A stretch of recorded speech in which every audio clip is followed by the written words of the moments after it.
என்னடா இவன் கெட்டில்ல காலிஃப்ளவர் சமைச்சிட்டு இருக்கான். எப்படி பாசிபிள்னு தானே பார்க்குறீங்க? ஆமாங்க. இந்த கெட்டில்ல பாசிபிள்.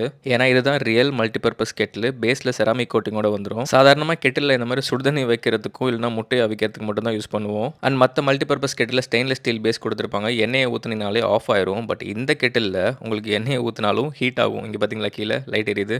இதை கம்ப்ளீட்டாக எல்லா விதமான குக்கிங்க்கும் யூஸ் பண்ணிக்கலாம். இண்டக்ஷன் தனியாக வாங்கி அதுக்கப்புறம் பாத்திரம் தனியாக வாங்கிட்டு இருக்க தேவையில்ல. நீங்கள் ஃபிஷ்ஷை தவா ஃப்ரை பண்ணலாம், இல்லைனா சிக்கனை டீப் ஃப்ரை பண்ணலாம். அண்ட் இண்டக்ஷன் 2000 வாட்ஸ் வரும். பட் இது வெறும் 600 வாட்ஸ் தான். ஃபிஷ் சிக்கன் மட்டும் இல்லை, ப்ரான் 65 கூட நீங்கள் இதில் பண்ணலாம். 2 ஹீட் மோட் வந்துடும், லோ ஹைன்னு. நான் ஃபுல் அண்ட் ஃபுல் எல்லா குக்கிங்குமே லோ ஹீட்டில் தான் வச்சு பண்ணுறேன். இவ்வளோ ஐட்டம்ஸ் ஃப்ரை பண்ணி முடிச்சுட்டு அப்படியே தூக்குறேன். கொஞ்சம் கூட அது சூடாகவே இல்லை. எண்ணெய் ரொம்ப சூடாக இருக்குது, புகை வருது. பட் ஹேண்டில்ஸில் கொஞ்சம் கூட சூடே இல்லை. அண்ட் இந்த மாதிரி சாய்ச்சி வைக்கிறேன். எப்படி செராமிக் கோட்டிங்கில் ஆயிலே நிற்காம வழிஞ்சு வருதுன்னு பாருங்க. ஸோ க்ளீன் பண்ணுறதுக்குலாம் ரொம்ப ஈஸி உங்களுக்கு. அண்ட் இதை ஃப்ரைக்கு தான் யூஸ் பண்ணணும் இல்லை, குழம்பு வைக்கிறதுக்கு யூஸ் பண்ணிக்கலாம். நான் ப்ரான் குழம்பு வச்சு பார்த்தேன். அண்ட் வாஷ் பண்ணுறது ரொம்ப ஈஸி. சோப்பு தண்ணியை போட்டு கையாலே தேய்ச்சிங்கனாலே எல்லா ஆயிலும் போயிடுது. பட் காயிலுக்குள்ளே தண்ணி போயிடாமல் பார்த்துக்கோங்க, இல்லைனா கெட்டு போயிடும். அண்ட் நான் 1 வீக் முன்னாடியே வாங்கிட்டேன். 1 வீக்காக யூஸ் பண்ணிட்டு தான் உங்களுக்கு இப்போ இந்த ரிவ்யூ கொடுக்குறேன். தவா fry, deep fry, shallow fry, குழம்பு, சோறு வடிக்கிறது, பிரியாணி செய்கிறதுன்னு எல்லாத்தையும் உங்களால் சமைக்க முடியும். என்னப்பா இதுதான் உங்கள் பிரியாணியான்னு கேட்காதீங்க. இது பிரியாணி கிடையாது, பேபிக்காக ஃபுட் ரெடி பண்ணிட்டு இருக்கோம். செம்ம போர்ட்டபிள் அண்ட் கன்வீனியன்ட்டான ஒரு ரியல் மல்டிபர்பஸ் கெட்டில் இதுதான். இது அமேசானில் மட்டும்தான் அவைலபிளாக இருக்குது. இதோட லிங்க் என் சேனல் பயோவில் கொடுத்துருப்பேன், செக் பண்ணி பாருங்கள்.